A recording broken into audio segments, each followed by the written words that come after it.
May 1945. The war in Europe ends, but the silence that follows feels heavier than artillery fire. Inside a former Wehrmacht base, now occupied by American forces, a line of German women stands shoulder to shoulder. They are young, some barely out of school. Former auxiliary staff, signal operators, medics, now classified as prisoners of war. Their uniforms are gone, replaced with plain, ill-fitting work clothes that still carry dust from the ruins outside. The air smells of sweat, disinfectant, and burned fuel. Boots echo through the long corridor as U.S. military police guide them into a barracks building that once housed German soldiers. Now it belongs to the victors. Buckets, brushes, mops. They are handed tools, not weapons, symbols of defeat more cutting than any blade. Their task is simple, yet devastatingly symbolic. Scrub the floorboards that once echoed with German commands. Clean the beds where American soldiers now rest. Remove the last trace of a regime they once served. No shouting, no blows, just a silent demand. Work and remember who won. And beyond these walls, a continent struggles to redefine what justice should feel like as peace begins. The final year of the Second World War reshaped Europe with terrifying speed. By late 1944, the German Reich was collapsing under the combined weight of Allied armies closing in from west and east. Cities burned. Rail lines were broken. What once appeared like a relentless German war machine was now a desperate defense against inevitability. Within this chaos, hundreds of thousands of German women were serving in roles the nation once insisted did not belong to them. When men were sent to the front lines, women stepped into the empty spaces left behind, whether the propaganda admitted it or not. They worked in communications units, decoding stations, military hospitals, supply depots, and anti-aircraft batteries. They wore uniforms, but rarely held rank. Known as Helferinnen, helpers, they followed orders, filled paperwork, relayed radio messages, and staffed searchlights and flak guns defending German skies. Many were conscripted youth, pushed into these roles in the final years of the war when Germany's situation grew desperate. As Allied armies advanced, these women suddenly found themselves in the same category as those who had held the rifles. Captured, detained, enemy personnel. When American forces crossed the Rhine in March 1945 and began occupying towns deep inside the Reich, they encountered these units regularly. Some women attempted to flee or blend into civilian crowds. Others surrendered in groups, exhausted and bewildered. The war they supported was ending, and they were on the wrong side of history. But the U.S. Army faced an immediate and pragmatic problem: an overwhelming number of prisoners. Millions of soldiers needed food, water, processing, and containment. Infrastructure was destroyed. Winter lingered like an open wound. Practical solutions took priority over emotions. As Geneva Convention rules still applied, American officers classified uniformed women auxiliaries as official POWs, not civilians. This decision protected them from violent reprisals, but also placed them in camps alongside the defeated men. Yet their situation was different. These women did not build fortifications or fire heavy weapons. They were not trained like infantry. They had no battlefield glory to shield them from humiliation. Their sense of identity, constructed under years of propaganda about purity, dignity, and German womanhood, was shattered by the reality of captivity under a conquering force. For American soldiers, the situation carried its own contrast. Many had seen the horrors of Nazi occupation firsthand. Liberated concentration camps exposed the depths of cruelty inflicted by the regime.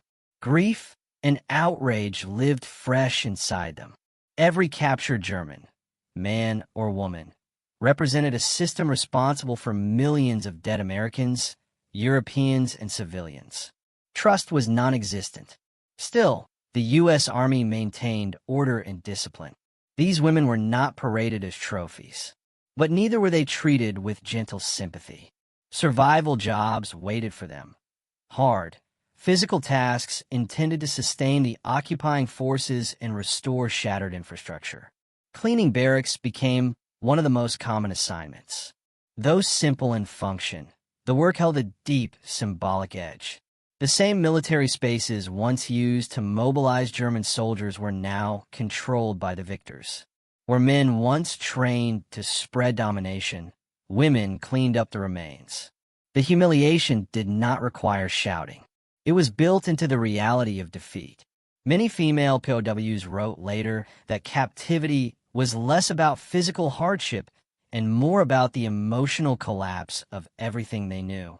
The pride enforced by Nazi ideology vanished instantly. Authority figures disappeared. The future dissolved. And so these women, who had grown up believing in a powerful Germany, were handed mops by men they had once been taught to hate. The camps varied.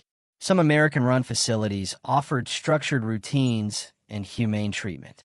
Others struggled with shortages, overcrowding, and bitter resentment embedded in both sides of the barbed wire. Conditions depended on location, commanders, and the chaos of immediate post-war Europe.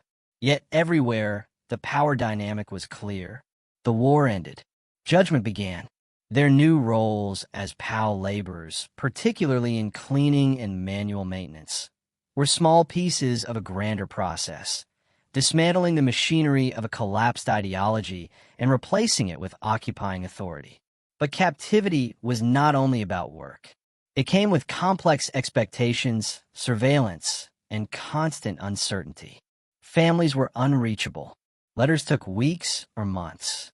Fear of the Soviet front and rumors of retribution only deepened the anxiety. With every hour spent sweeping foreign boots, dust from the floor, the reality sank deeper. Germany had lost. The world they belonged to no longer existed.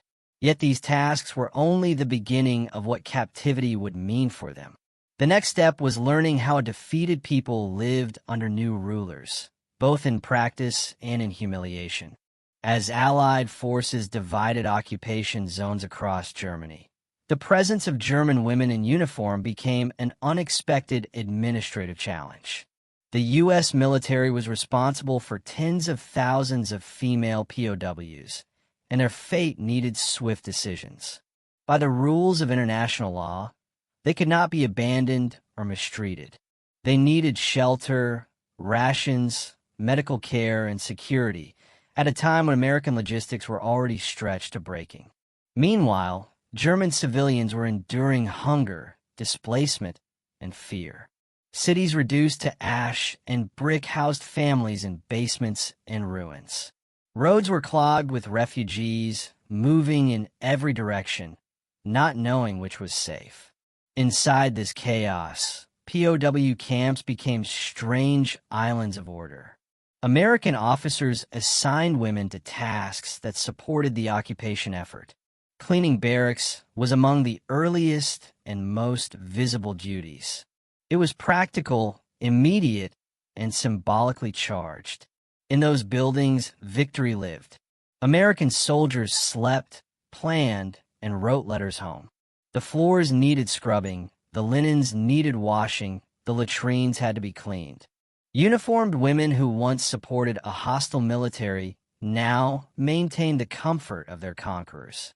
To many German POWs, the work felt like a ritual of humiliation. One day, they were part of a structured wartime system.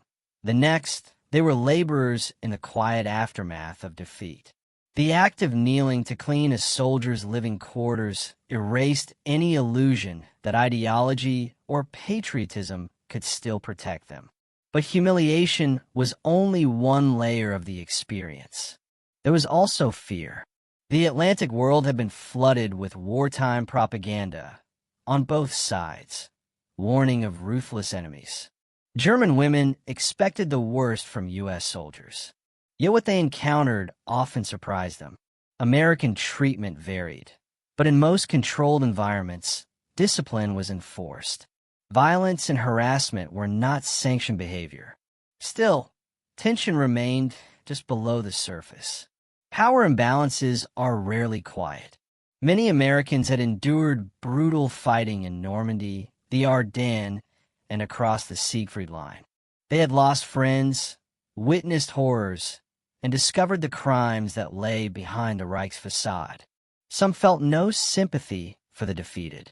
Others viewed the women as naive followers swept up in a monstrous cause. Few were ready to forget. The work assignments served both justice and necessity. The U.S. Army needed order restored quickly. Every cleaned corridor helped American commands stabilize regions and maintain troop readiness. Every restored facility kept the military machine functioning. Meanwhile, psychological impact left a trace deeper than rubble. For German women, captivity removed the structure they had known for years. Their authority figures were gone. Propaganda no longer shielded them. They began to question what they had believed about the war, about their role, about right and wrong. A forced confrontation with reality had begun. This internal struggle grew sharper as news from the outside world filtered through the fences. Germany's leadership was captured or dead. Cities like Dresden and Hamburg lay in ruins. Civilians scavenged for food. Families were split between zones controlled by different Allied powers. And in the East, Soviet offensives continued to cause terror and flight. Women in American custody often felt simultaneously relieved to be far from the Eastern Front and deeply ashamed of their own survival. The barracks they cleaned became symbols of a new era. The old occupants, German soldiers, had been swept aside, and the new ones, Americans, stood as the future overseers of German recovery. Each task reinforced the shift in power. Yet even as humiliation shaped daily routines, necessity created a fragile coexistence. The Americans needed labor. The Germans needed survival. Work became currency for decent treatment, extra food, and safer conditions. By late 1945, the occupation evolved from military domination toward reconstruction and denazification. Interrogations, screenings, and re-education programs determined who could be released and who needed further detention. Women often found freedom earlier than men, but freedom was only a word. Starting life again amid ruins, scarcity, and social judgment was daunting.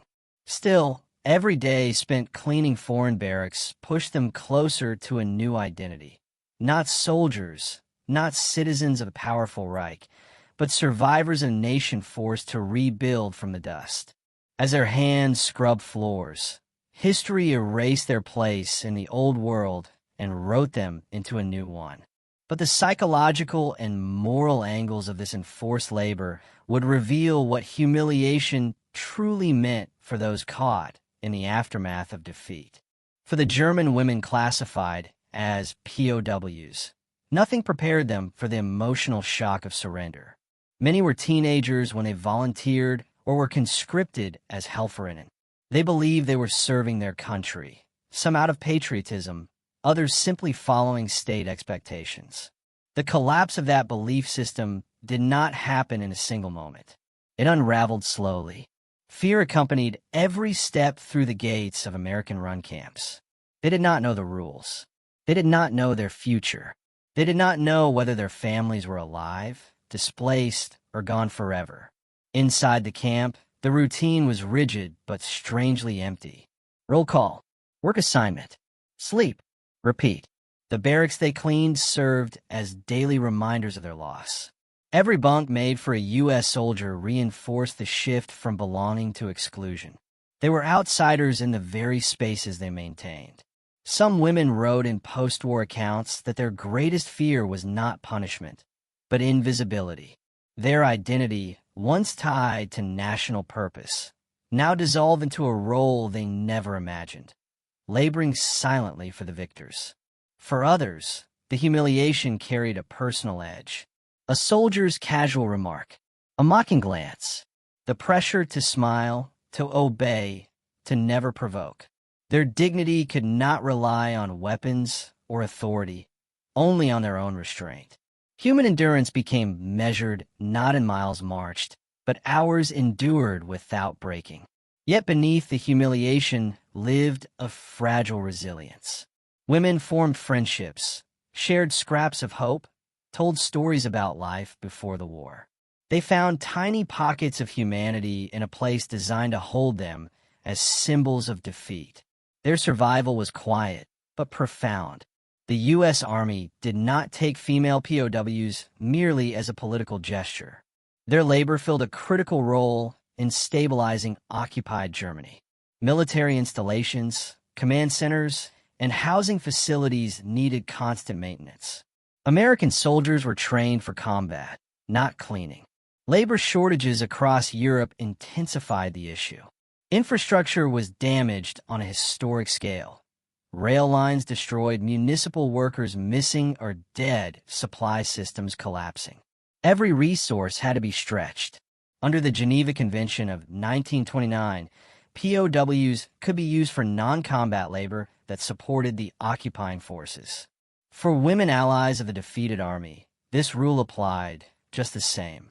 Thousands were assigned to tasks such as cleaning barracks, washing uniforms, operating kitchens and laundries, agricultural and administrative duties. Their work freed American troops for essential missions, border security, transport operations, overseeing repatriations, and dealing with war crimes investigations. But efficiency had a darker dimension. Cleaning the living quarters of their former enemies forced a psychological reckoning. It stripped German militarism of its illusions. The barracks, once symbols of national might, became mere buildings serviced by those who once believed in their power. Each mop stroke symbolized the physical removal of a regime that collapsed under its own aggression. Their labor was not brutal, but it was deeply consequential. German society before and during the war preached strict gender roles. Women were praised as mothers, caretakers, and supporters of soldiers. Even those who served near the front lines were framed as extensions of male-led combat, not independent participants. The propaganda machine insisted that the German woman was virtuous, protected by her nation's strength. Defeat destroyed that illusion instantly. Captured women confronted a world where their gender no longer shielded them. To the Americans, they were part of the enemy structure. Their uniforms made them responsible for supporting the machinery of war. They lost their societal privilege and fell to the lowest rung of power. Tasks like cleaning barracks amplified that reversal. They were still performing domestic labor, but not for their own homes. Instead, they cleaned spaces belonging to men who had conquered them. The irony cut deep. Many women internalized shame not just from defeat, but from the sudden shift in how they were seen. In the Third Reich, they were symbols of national purity. In the camp, they were symbols of national failure. This gendered humiliation lingered quietly, shaping their memories of captivity long after release. It influenced how they spoke, or didn't speak, about those months of labor. Silence became a shield against both personal pain and public judgment. Yet within that silence, history hides a powerful truth. When the war's machinery collapsed, it was women who bore its weight in the most intimate spaces of everyday life.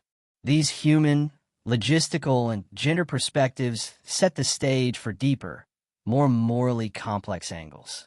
For American soldiers, victory was not merely strategic, it was personal. Many had survived brutal fighting rarely seen before in U.S. military history. They had marched past the bodies of friends lost in Normandy hedgerows, frozen in the Ardennes, and torn by artillery in the push across the Rhine.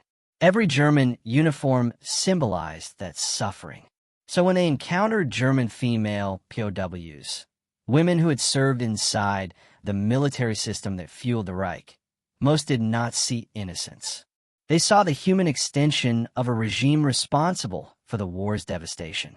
Yet behavior varied widely. Some soldiers ignored them, focused on returning home alive. Others treated them with cold professionalism, following regulations without personal emotion. A smaller number expressed unnecessary contempt, mocking, belittling, reinforcing defeat through words rather than violence. There were also those who showed unexpected empathy, noticing fear in the prisoners' faces and recognizing their youth. They understood that many of these women had been indoctrinated since childhood. But whether the treatment was harsh or restrained, the power imbalance remained unmistakable. American soldiers lived in privilege compared to the prisoners. Adequate rations, clean uniforms, secure futures. German women worked within that environment while still uncertain whether they would ever reclaim normal lives. To the U.S. Army, this was justice through responsibility. To the German women, it was humiliation through survival. Each perspective was shaped by memory. Memories of atrocities seen versus memories of ideology now crumbling.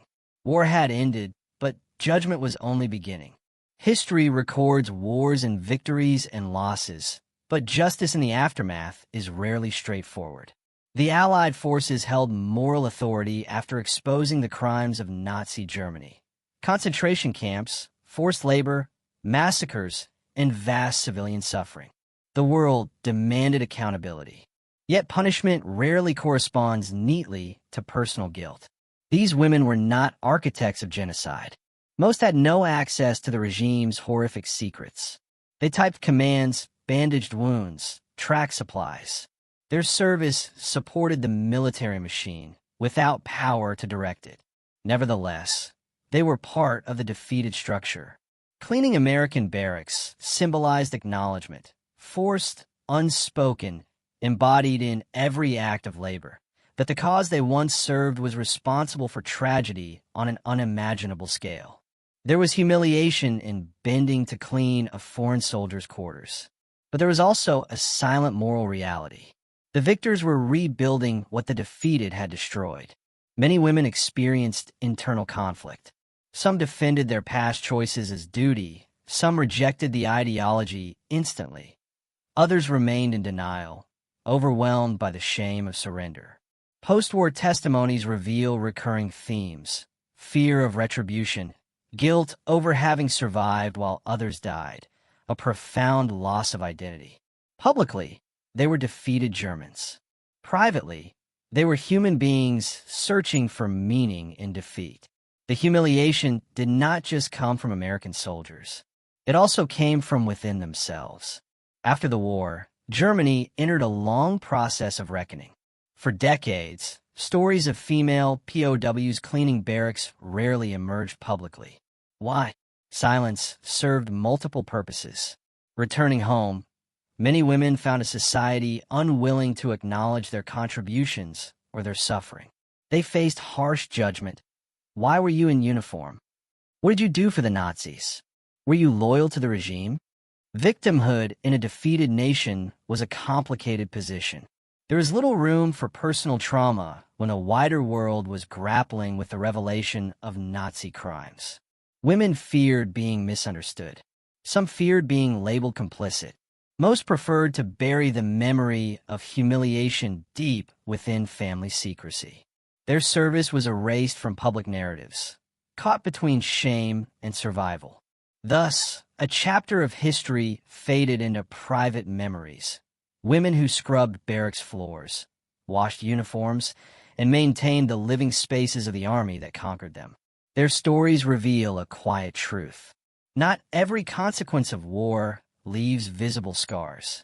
Some remain hidden in silence that lasts a lifetime.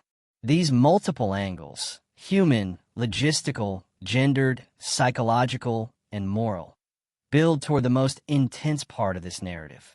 The turning point where captivity's quiet humiliation met undeniable confrontation. By mid-1945, the American occupation grip was firm and POW camp routines had hardened into daily reality. For the German women serving their sentences, the cleaning of barracks was no longer an introductory task. It was their identity in captivity.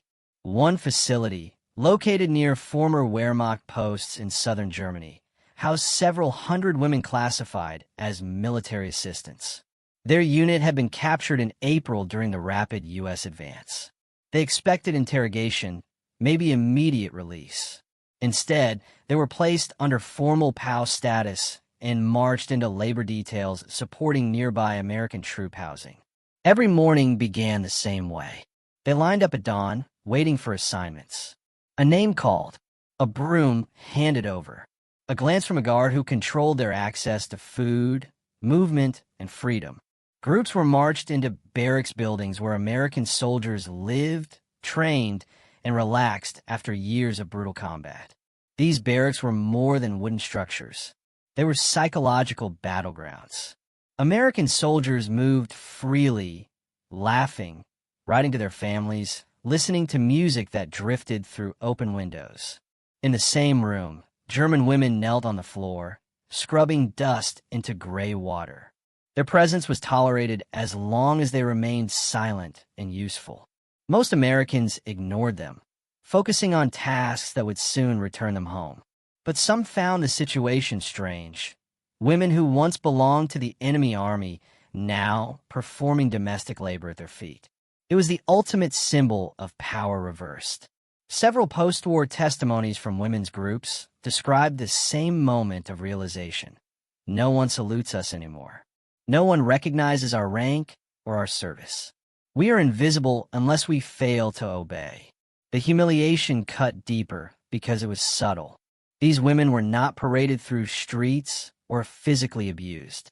Instead, the defeat followed them into the smallest motions of their hands, wringing cloth, sweeping floors, carrying waste from rooms once used by German officers. One former communications assistant recalled cleaning a row of cots while a group of American soldiers played cards nearby. They glanced at her occasionally, saying nothing, yet every silence felt as sharp as accusation. She had once believed she was serving the most powerful nation in Europe. Now she served the men who crushed it. The work was simple. The message behind it was not. Power was no longer held by the uniform, but by the hands that issued orders. Occasionally, soldiers would leave messages behind, small reminders of dominance. Cigarette ash scattered intentionally, mud tracked across freshly scrubbed floors, boots thrown carelessly, waiting for someone else to straighten them. No words needed. One example recounted after the war described a German woman hesitating before cleaning a soldier's bed area. The soldier watched her, then slowly tapped his boot on the floor. A silent instruction. She obeyed. He returned to his conversation. Her place in the new order was clear. These confrontations were not violent, but they were profoundly shaping. Some women swallowed their pride to survive. Others physically trembled under the weight of humiliation. A few quietly cried into their sleeves while continuing to scrub. Dignity became fragile, something held together by will alone. Yet there were rare moments when humanity cracked through the walls of authority. A soldier might offer a can of food or allow a few minutes of rest. These gestures were meaningful but complicated. Kindness offered by a conqueror did not erase the humiliation of submission. Still, those small acts prevented the environment from collapsing into hatred. They reminded the POWs that individuals did not always mirror political systems. But they also reminded them of how powerless they were. Survival depended on the whims of those who commanded the space they cleaned. Meanwhile, the longer the women remained in captivity, the more they confronted a deeper transformation. They had time to think, to reconsider the beliefs they were once taught, to accept that the world beyond the barbed wire was permanently changed. Cleaning barracks became a daily ritual of reckoning, one that stripped away propaganda and left only reality. The women did not know how long the Americans would need them. Rumors of release circled constantly, yet each day they reported for duty, awaiting the next building, the next floor, the next reminder of defeat. Then, as the months progressed, the turning point began to emerge, not because the work ended, but because the women themselves began to change under its weight. The humiliation did not remain still. It evolved, and that transformation, quiet but unstoppable, would define the second half of their captivity. As summer turned to autumn in 1945, the American occupation entered a new phase. The immediate chaos of surrender had passed. Administrative structures were forming, and the U.S. Army began screening POWs, men and women, for ideological influence. For the women cleaning barracks, this meant evaluations not just of conduct, but of belief. The denazification process introduced interviews, questionnaires, and background checks. Some women were separated and questioned for hours. Others were asked to swear they had never participated in political activities or witnessed war crimes. Their futures were no longer determined by the labor they performed, but by the truth they confessed or concealed. Yet daily work continued, and the humiliation that once felt like punishment began taking on a new, strange meaning. Many prisoners realized that these cleaning assignments represented a path to release. Compliance earned trust. Reliability earned earlier discharge, but not without emotional transformation. A communications helper recalled in a later memoir how her perspective shifted. On the first day, she scrubbed floors with anger. Weeks later, she did the same job with resignation. By the time she was released, she scrubbed them with determination, not to serve Americans, but to survive long enough to walk free again. The turning point was not in how Americans treated them. It was in how these women understood their own survival. Humiliation became a tool, complex, painful, but undeniably transformative. Still, tension occasionally escalated beyond silent judgment. One reported incident involved a young woman who refused to enter a latrine area, insisting the task was beneath her former status. The confrontation drew immediate attention from guards. Faced with a command backed by force, she stepped inside. The building echoed with the sound of porcelain being scrubbed under her trembling hands. Another account spoke of a woman who broke down completely while cleaning bunk rails. She had received news that her family home no longer existed. Her sobs filled the room, unsettling even the soldiers who moments earlier laughed across the aisle. These incidents revealed a truth the victors rarely considered. Humiliation did not erase suffering. It exposed it. American soldiers were confronted, sometimes uncomfortably, with the humanity of their former enemies. Many maintained distance. Some softened. A few hardened further, driven by the weight of their own trauma and memories of lost comrades. Within those barracks, defeat and victory lived side by side, each uneasy in the other's presence. Meanwhile, the political situation outside the camp grew pressing. The Allies needed German civilians to rebuild their own country. Women, in particular, were essential to restarting factories, hospitals, and communications networks. The concept of keeping thousands of female laborers behind barbed wire grew less practical by the day. So policy shifted. By late 1945 into early 1946, many women were gradually released. First those deemed ideologically safe, then broader groups as logistical needs changed. They were ordered to return to civilian life, if they still had homes to return to. The final days inside the barracks were some of the most emotionally complex. Women who had spent months cleaning the symbols of defeat looked around one last time. The floors they scrubbed reflected light from windows they had wiped clear countless times. These spaces, once reminders of humiliation, now represented survival, captured dignity and endurance under power not their own. Some prisoners left silently, desperate to erase the past and begin again. Others looked over their shoulders, understanding that what happened inside those walls would remain part of them forever.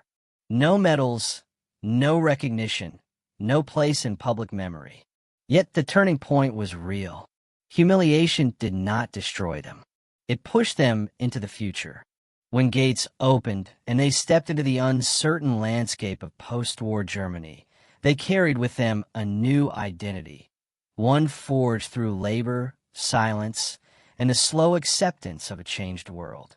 The war was over, but their personal battles were only just beginning, and what awaited them outside the camps would reveal how deeply captivity had reshaped their lives. Freedom did not feel like victory. For many of the former prisoners, release from the American-run barracks happened quietly. A guard opened a gate. Their names were checked against a list. One by one, they were told to walk away. No transport, no money, no guarantee anyone they loved was still alive. Just a direction, home. But for a shocking number of these women, home no longer existed. Entire city blocks had been reduced to ash, families scattered, food scarce to the point of starvation. And the German state, the force they once served, was gone. Stepping out of captivity meant stepping into ruins. Some women later described the first week of freedom as harder than their entire imprisonment. At least inside the camp, they had warmth in winter, food at regular times, and work that gave their days a rhythm. Outside, survival was unpredictable, fractured, lonely. One woman, a former communications assistant, returned to find a single brick where her home once stood. The neighbors who survived barely recognized her, thinner, quieter, eyes sunken with months of silence. They gave her a blanket and pointed toward a shelter next to a railway station. Another returned to relatives who refused to speak of her captivity. Shame hung over the household like smoke, and she soon realized that the war had created invisible lines between those who stayed and those who surrendered. Even among civilians, the defeated judged the defeated. Their experiences cleaning barracks made them doubly invisible. When men returned from POW camps, they were sometimes welcomed with sympathy, even admiration for enduring hardship. But women? Society had no place for a story that blended humiliation with survival. Their labor in captivity was never acknowledged as part of the post-war recovery. Not by Germans, not by Americans. The floors they scrubbed were forgotten the moment they dried. And so, many women buried their experiences. In silence. In memory. In the private corners of their minds where pride and pain endlessly collided. Yet their time in captivity did leave marks, and not only the painful kind. A surprising number described a change in worldview. They had worked under a system where they were only valued for obedience. Now, they had endured a system where they were valued for responsibility. They had been servants of a war machine. Then they were laborers helping maintain stability after its collapse. These two realities forced difficult reflection. What did duty mean? What did dignity cost? And who were they, beyond uniforms and orders? In rebuilding Germany, the factories, the phone lines, the food distribution routes, women played the most critical role. Statistics would later show that in some cities, women made up over 80% of the workforce in the immediate post-war years. The humiliation they endured gave them skills the new Germany desperately needed. Discipline, endurance, the ability to keep moving even when pride had long since vanished. Some pursued education they were once denied. Others took leadership roles in communities where men had not yet returned. A few even married American soldiers they once feared or resented. History rarely tells those stories because they disrupt the clean lines that war prefers. Enemy versus liberator. Guilt versus innocence. Shame versus honor. But their lives after captivity existed in the gray space. The space where survival doesn't look noble, where resilience is quiet, and where history has no category to place you in. They were neither heroes nor villains, and that made them easy to forget. Yet the truth is clear. When the gates of the POW camps opened, These women did not simply step into peace. They stepped into a world that demanded they rebuild a broken nation while carrying the weight of memories no one wanted to hear.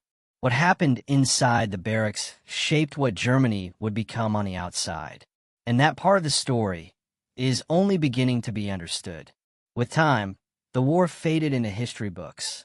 But the memories inside the women who cleaned those American barracks never softened. They grew sharper.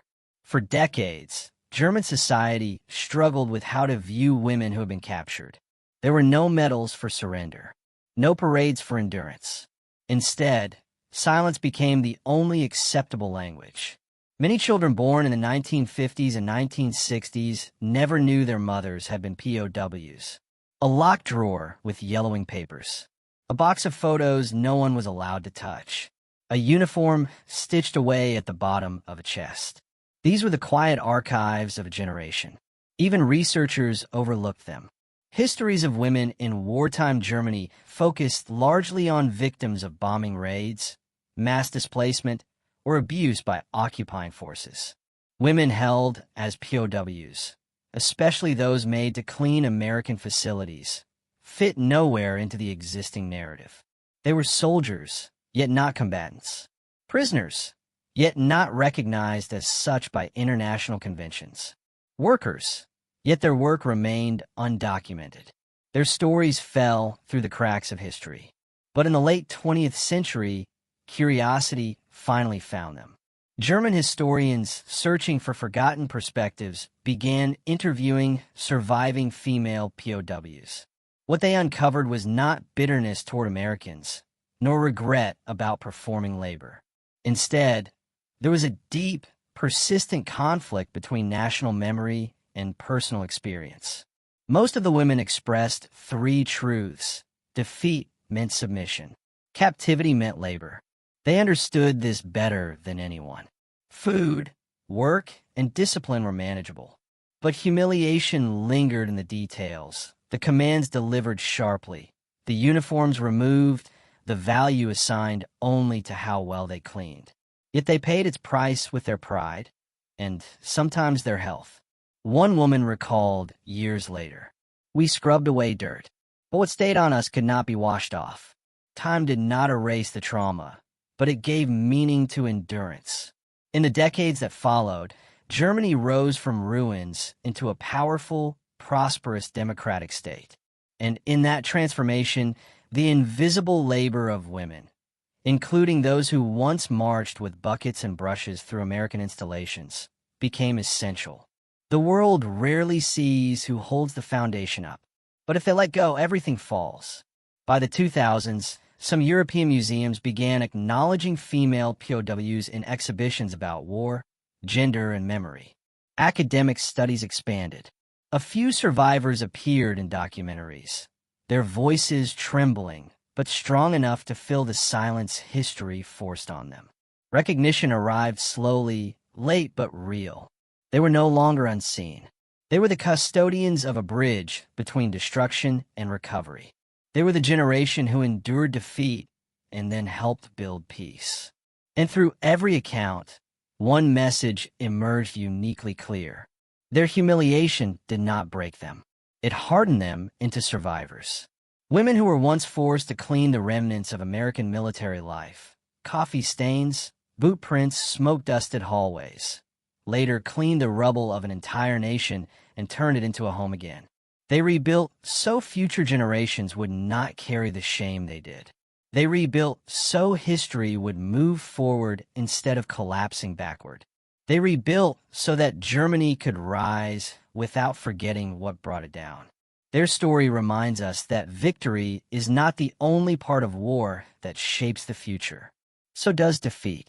So does endurance. So does the labor done quietly in shadows. Now, their lives belong not only to memory, but to history. And from that history, one final scene emerges. A camp gate, a cold morning. A woman carrying everything she owns in her hands. She steps forward, not knowing what comes next.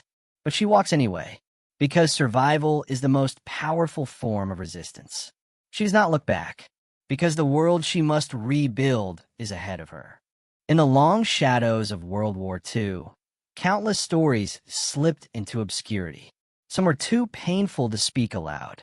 Others did not fit neatly into the narrative humanity preferred to remember, with heroes, villains, and victory parades.